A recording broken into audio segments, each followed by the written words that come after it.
השמיים ובסוף המדבר יש מקום רחוק מלא פרחי בר, מקום קטן עלוב ומשוגע, מקום רחוק, מקום לדאגה.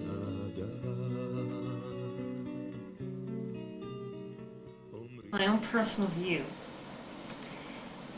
that living on kibbutz is very similar to deciding to settle down with somebody on a permanent basis and get married.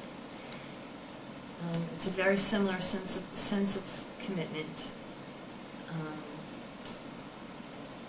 There is something empowering in sharing your life with somebody. It's not always easy, and there's a lot of vituim, a lot of sacrifices, so to speak, on the way, a lot of communication and talking. But the building of two people towards one direction is a very special challenge, a very difficult one. But I think that as an individual, you learn a lot about yourself and about life, and deal with real issues at hand, and maybe purpose in life, purpose in living together and sharing, and purpose of the direction that you're building with whoever your partner is. It happens in a marriage, and it happens on kibbutz. Not every marriage is successful. Not every member that lives here feels connected to whatever direction the kibbutz is going to. Not everybody's suited to share. There's some very difficult and frustrating moments in sharing, as in a marriage. But when a decision is made, when an act is carried out in the name of the community, there's a very strong sense of oneness. A strong sense of oneness, and a strong sense within that oneness of your own identity as being a part of it. And that is, as they say in Hebrew, at the tip of the fork, they say. That's like the end of the long formula.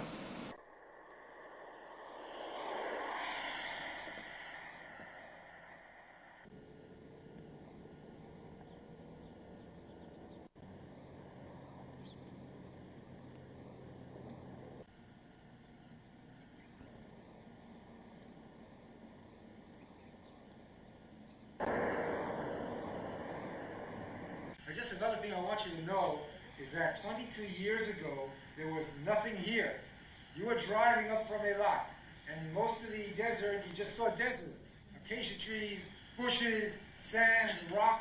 That's what was here 22 years ago. There was nothing here. And since then, what we have here and down in the fields is what we have done for 22 years. And it hasn't been easy. It's been a lot of hard work. Don't forget, we're in the desert. And the desert is not an easy environment to live. We're far away from Tel Aviv. We're far away from Jerusalem. Eilat is our closest city. And when we were here 22 years ago, Eilat wasn't much of a city to begin with. Today it's changed and it's quite nice now. But we're really isolated.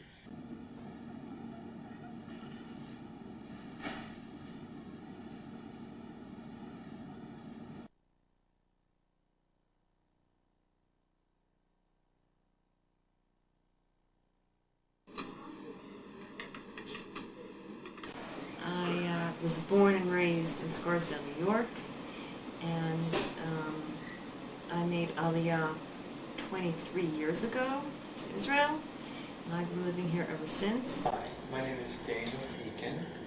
I moved here in 1978, just after I finished studying at the University of Rochester.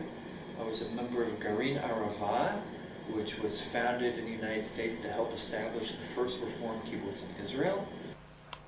Hello, my name is Matthew Sperber. I'm the general manager of Kibbutz Yahel. I've been living at Yahel for the past 22 years. I'm originally from the States, grew up in New York on Long Island, even in Great Neck, in fact. And wound up here. I grew up with a background in the reform movement of Judaism, and I was active in the youth movement and the camps, and that was what brought me to the decision, after having spent a year here in college, that I wanted to come live in Israel, and specifically that I was interested and motivated to come and to join this new settlement that was just being set up, and that I could be a part of helping to build and create it. I'm originally from Newton, Massachusetts, which is a suburb of Boston. I've lived at Kibbutz Yahel for 18 years. Grew up in what I like to think is a typical Reform Jewish environment. I had bat mitzvah. I studied at Vassar College in Poughkeepsie. My name is Alad Lending. I've lived on Yahel since 1979. I'm Rosalie Sheris, and I'm a white, 45-year-old female American citizen, Israeli citizen, and I live here at Yahel. Lived here for 16 years. How did I get here? I came to Israel for the first time in the third year of university in the mid-70s. I spent the first 12 or 13 years of my life at Yahel being what I would call professional kibbutznik, in the sense that I worked in service branches, and my work life was not connected to my identity as a painter. אני בת 6, אני גרה בקיבוץ דותן. I am Noah. I'm 6 years old, and I live at Kibbutz Dotan, and I'm Israeli. I like my school, and every Friday we eat special food like Cocoa Puffs and stuff like that. Where do you want to live? It depends on who I married, because he needs to decide with me where are we gonna live. And living in the desert is the best. I have fallen in love with the Arava. I love the stars and the mountains and the air. Walking around, you're able to look up at stars and see them falling and shooting, and know that there's just a big world out there. Every day I wake up to the mountains in my backyard, and I know why there are people in this world, because otherwise there wouldn't be anybody to appreciate all this great beauty around us. It's quiet and it's peaceful. Where we're standing now is the bottom of the valley, bottom of the Arava Valley, which runs from the Dead Sea down to Eilat, approximately 120 miles. And the valley is surrounded on two sides by the mountains of Israel, the Negev mountains of Israel, and it's on the west. And on the east, we have the Edom mountains, or Red Mountains of Jordan. And this surrounds the valley. In the summer, it will get up to about 115, 120 degrees Fahrenheit, 10% relative humidity, so it's really one of the harshest environments on Earth today. Now, the Israelis didn't put the fence where it was supposed to be put, because they always knew that in order to settle the desert, you need two things. You need water and good agricultural soil. And the good agricultural soil happened to be on the east side of the dry riverbed. And this actually is all along the Arava Valley. Many of the settlements, especially north of us, have all of their land, their agricultural land, in Jordan. Give back all of that land for the most important gift we can give to our children and all of the generations following. And that's peace with our Arab neighbors. We said we're willing to give it back. No protests, no hunger strikes, no burning of tires. We said we were willing to give it back for peace with the Jordanians. At least in the first years, we had camels coming over, consuming our pepper crops, but that was eventually stopped. No real problem to climb over. The roads here, the border here is patrolled on both sides by the Jordanian and Israeli patrols. So it's not much of a fence. It's not the type of fence you see on the Lebanese or the Syrian border. And there has never been any problem with the Jordanians. Only once in a while an occasional wave and a hello and a shalom and a salam.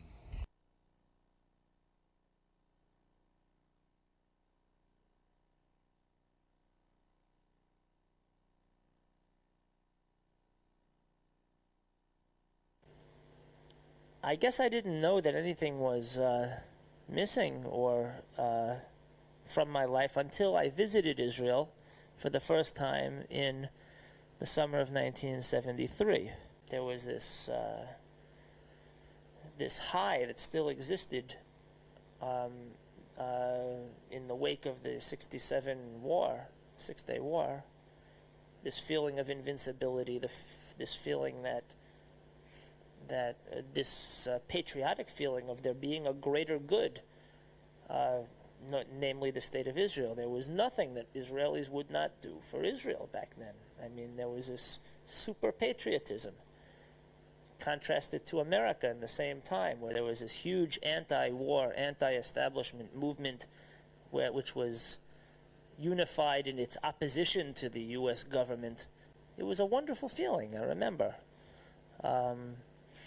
And something that I definitely wanted to be a part of. I felt that this was a great thing, and this was something that I had a birthright that I could be a part of. It might be hard.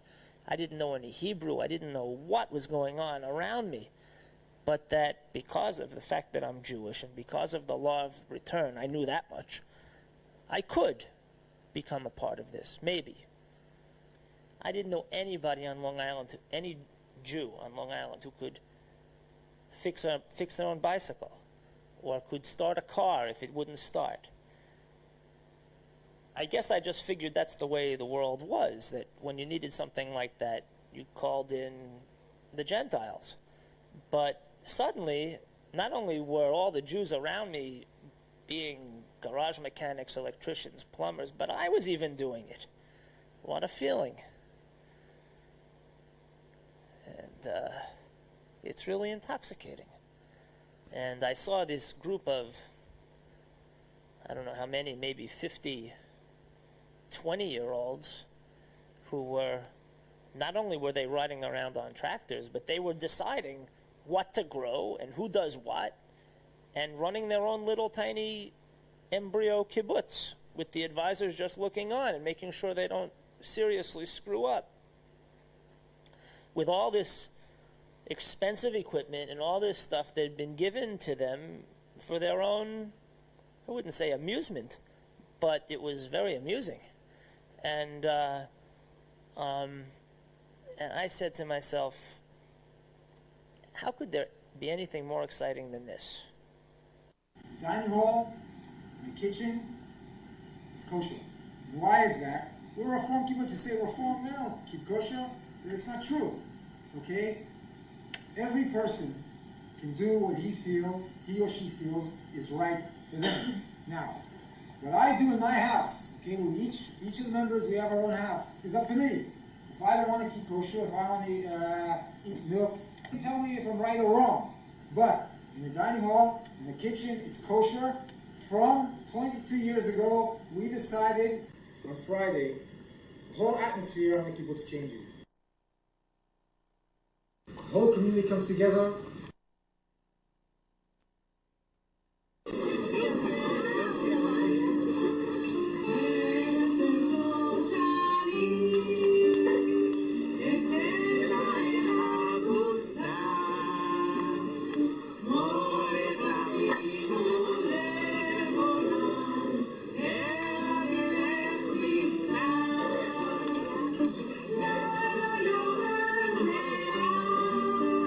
Yeah.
as a community, as a family, on the kibbutz celebrating Shabbat. And it's a whole different feeling. After there's Israeli dancing.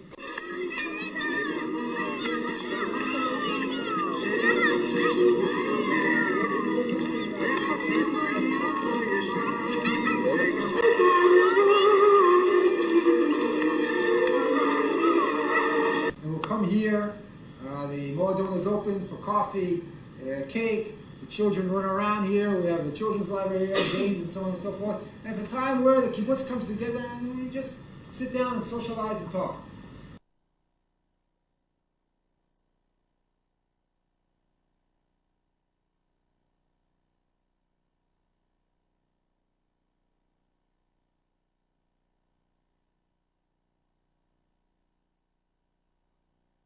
We count women in the quorum, in the minyan, in the quorum for prayers. And women have equal roles in all the religious life of the kibbutz.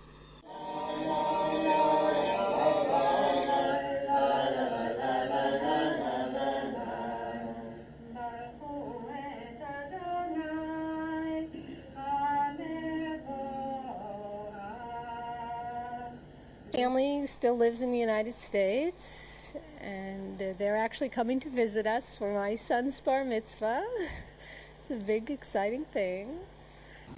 We now symbolically pass the Torah from generation to generation, the secret of the survival of our people.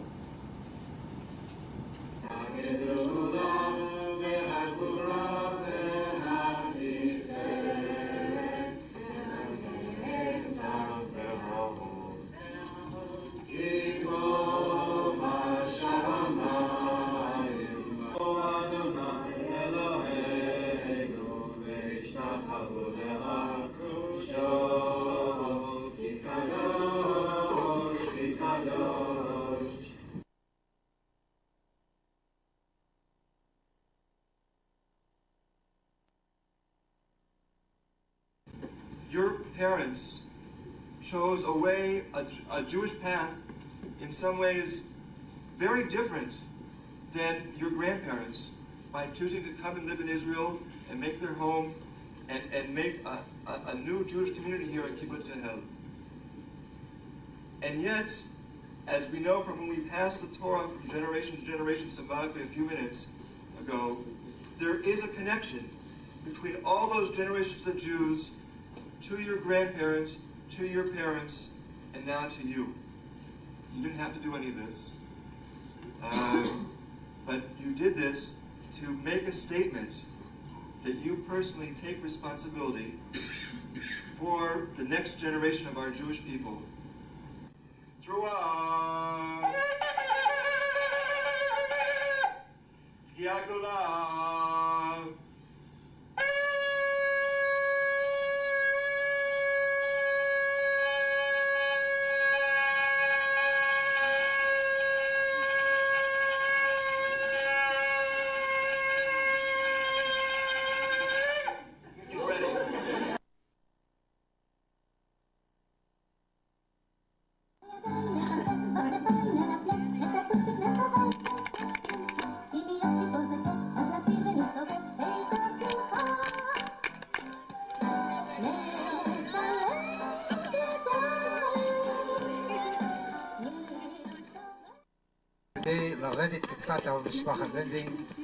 This is an evening where we roast and toast Levit.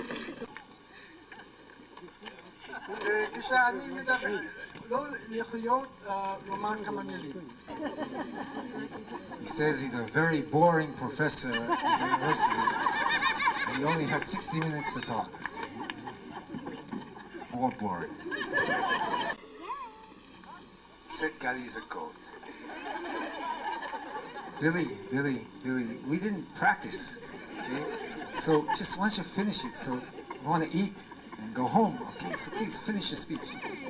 Thank you. So Gadi, thank you for leading us up the mountain, and thank you for leading us up to the bar mitzvah, and for showing both my children and all the other children the way that it should be done.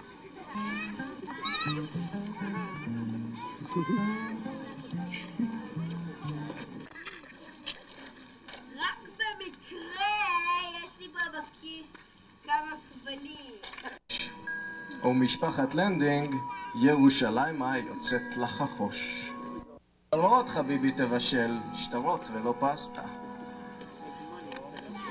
עוד במקום להשאיר טיפ, משאירים את הילד. עוד קיץ תם, עוד שנה חולפת. I've always been attracted to the idea of, first off, as of an extended family. That's what kibbutz life really is, which I'm sure Bill will tell you plenty about when he gets back. I guess it's very similar to my feelings towards Israel. This is my home, and feeling a connection, and feeling my commitment to the kibbutz, and the kibbutz's commitment back to me. It's the same parallel. But aside from that, also, growing up in Scarsdale, New York, I was looking at age 19 and again at age 25 when I came back to the kibbutz. I was looking for content in my life and was interested in finding something deeper meaning in life than just studying and making money and buying new clothes and setting up a house. Those things are important, but I was looking for more personal expression, more content than that. And setting up a community, a reform community in the desert, away from everything, from nothing, from scratch, gave me that opportunity. One of the questions I'm often asked is sort of why? What is it that draws me to this place? What makes it so unique and so special that I was willing to leave behind many other things that were very satisfying and fruitful for me?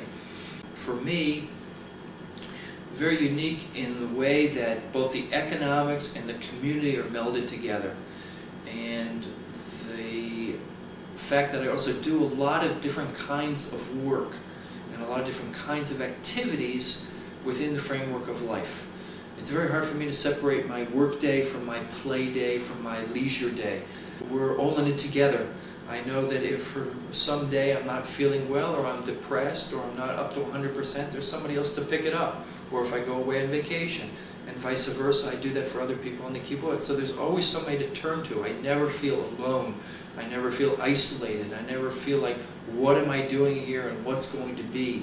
Because there are other people involved in it, which makes it much bigger and much stronger than just me by myself. That's the community. Next to it is the business. And these same people, the members of this community, are also the owners, firstly the owners, and secondly part of the workers, the workforce in the corporation that they then own. A company owned by these people in equal shares, and we're about 50 of those people, members here, who each own 2% of this company. And I'm the general manager of this corporation.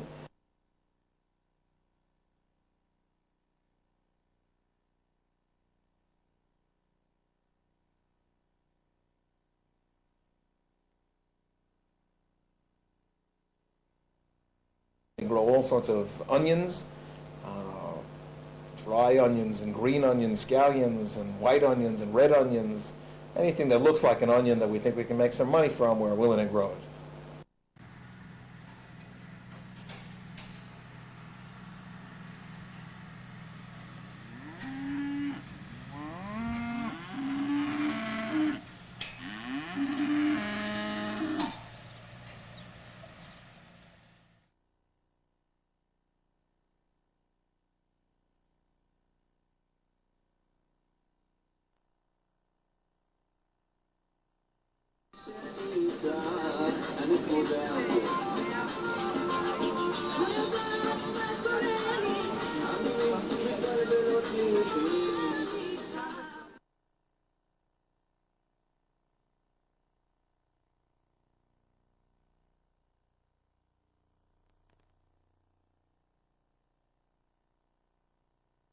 In 87, 88, when we finally said, okay, enough of this.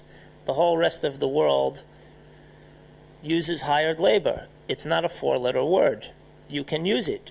If you use it, you'll be able to, number one, grow as much as you can and then hire people to pick it on a seasonal basis. Two, you can allow members to work off the kibbutz and develop a career and get some job satisfaction. And if that creates a hole in the workforce on the kibbutz, you hire somebody. It was a major revolution.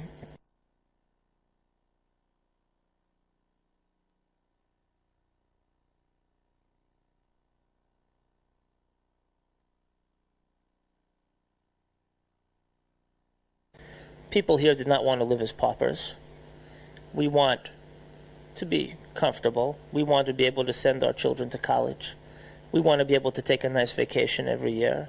We want to have reasonable sized houses, like anybody else. And so we make this compromise. But there is an effect on the community.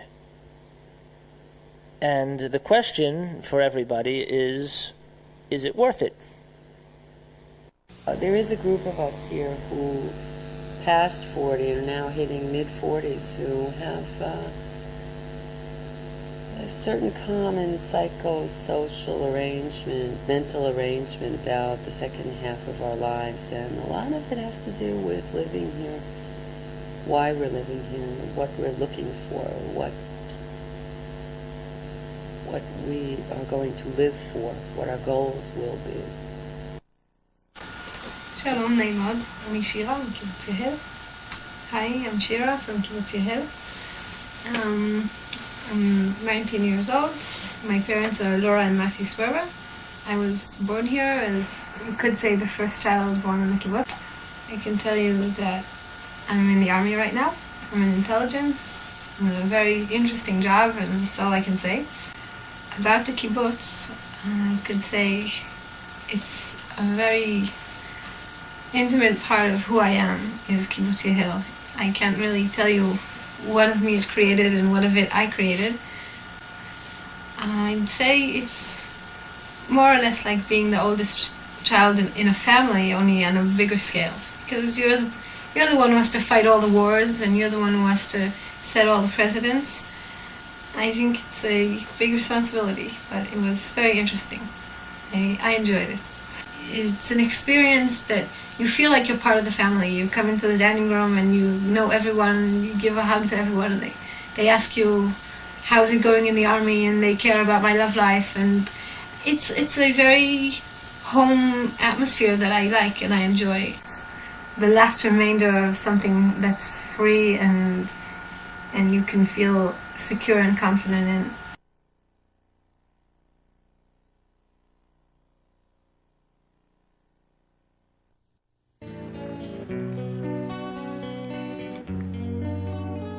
בקצה השמיים ובסוף המדבר יש מקום רחוק מלא